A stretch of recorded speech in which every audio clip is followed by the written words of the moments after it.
తిరుమల తిరుపతి వెంకటేశ్వర స్వామి మానవ రూపం నుండి శిలారూపంలోకి ఎందుకు మారాడు అనేది చాలామందికి తెలియదు. అయితే దాని వెనుక ఉన్న అసలు కథ గురించి ఇప్పుడు తెలుసుకుందాం.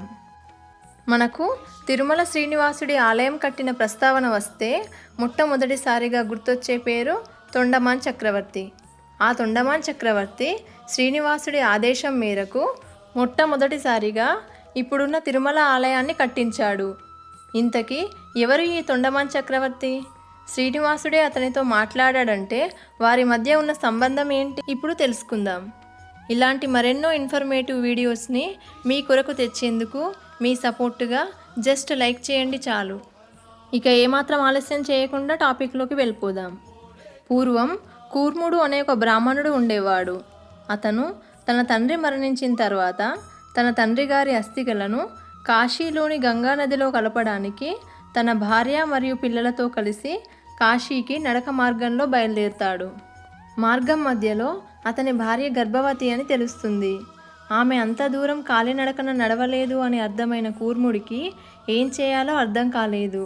ఒకవైపు తన తండ్రి కార్యం, మరోవైపు తన భార్య క్షేమం, ఏది ఎంచుకోవాలో అర్థం కాక సతమతమవుతున్న సమయంలో అతనికి తన ప్రాంతాన్ని పరిపాలిస్తున్న తొండమాన్ చక్రవర్తి గుర్తొస్తాడు.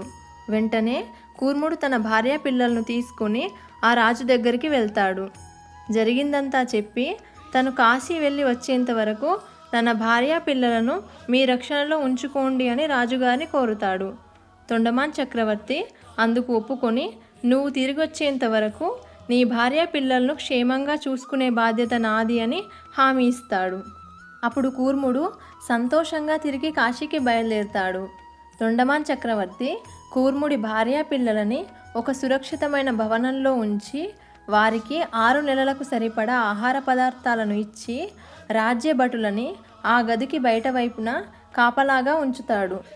కూర్ముడు కాశీయాత్ర ముగించుకొని తన తండ్రి అస్థికలను కాశీలోని గంగా నదిలో కలిపి తిరిగి తన రాజ్యానికి 1 సంవత్సరం తర్వాత చేరుకుంటాడు.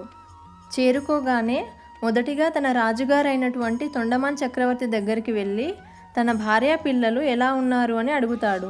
రాజు ఒక్కసారిగా ఆలోచనలో పడతాడు. కూర్ముడి భార్య పిల్లలకి వసతి మరియు ఆహారాన్ని ఇచ్చాడు, కానీ వారి ఆరోగ్యాన్ని ఏమాత్రం పట్టించుకోలేదు. అప్పుడు రాజుకి ఏం చెప్పాలో అర్థం కాక, నీ భార్య పిల్లలు క్షేమంగానే ఉన్నారు, వారు వెంకటాచలం స్వామివారి దర్శనానికి వెళ్ళారు, త్వరలోనే వచ్చేస్తారు, అంతవరకు మీరు మా సత్రంలోనే ఉండండి అని కూర్ముడికి అబద్ధం చెప్తాడు. ఆ తర్వాత తొండమానుడు తల్లి బిడ్డలను ఉంచిన భవనం దగ్గరికి వెళ్ళి చూడగా ఒక్కసారిగా ఆ రాజుకి కళ్ళు బైర్లు కమ్మాయి. ఆ తల్లి బిడ్డల అస్థికలు మాత్రమే రాజుకి కనిపించాయి. అప్పుడు ఆ రాజుకి ఏం చేయాలో అర్థం కాలేదు. ఇక వెంటనే వెంకటాచలానికి రహస్య మార్గం గుండా వెళ్ళి శ్రీనివాసుని కలిసి జరిగిందంతా చెప్తాడు. ఈ పాపం నుండి మీరే నన్ను ఎలాగైనా కాపాడాలని శ్రీనివాసుని వేడుకుంటాడు. అప్పుడు స్వామివారు తొండమానుని మందలించి వెంటనే ఆ తల్లి బిడ్డల అస్థికలను తెప్పించి తిరుమలలో ఉండే పాండవ తీర్థంలో ముంచి తీయగా తిరిగి మళ్ళీ వారు ప్రాణం పోసుకున్నారు. ఆ తర్వాత శ్రీనివాసుడు తొండమానుతో, నేను ఉన్నానని నువ్వు చాలా పాపాలు చేస్తున్నావు, ఇక మీదట నన్ను నువ్వు శిలా రూపంలోనే చూడు అని అక్కడే శిలగా మారిపోయాడు. అలా తొండమాన్ చేసిన పాపానికి స్వామివారు మానవ రూపాన్ని వదిలి శిలారూపంలోకి మారారు. ఇప్పుడు మనం కేవలం శిలారూపంలోనే స్వామివారిని పూజించుకుంటున్నాం. ఈ విధంగా తిరుమలలో శ్రీనివాసుడు వెలిశాడు. ఈ వీడియో మీకు నచ్చితే లైక్ చేయండి, మీ ఫ్రెండ్స్ అండ్ రిలేటివ్స్తో షేర్ చేయండి. మీరు చేసే లైక్ అండ్ కమెంట్ వల్ల ఈ వీడియో మీలాంటి ఇంకొంతమందికి సజెస్ట్ అవుతుంది.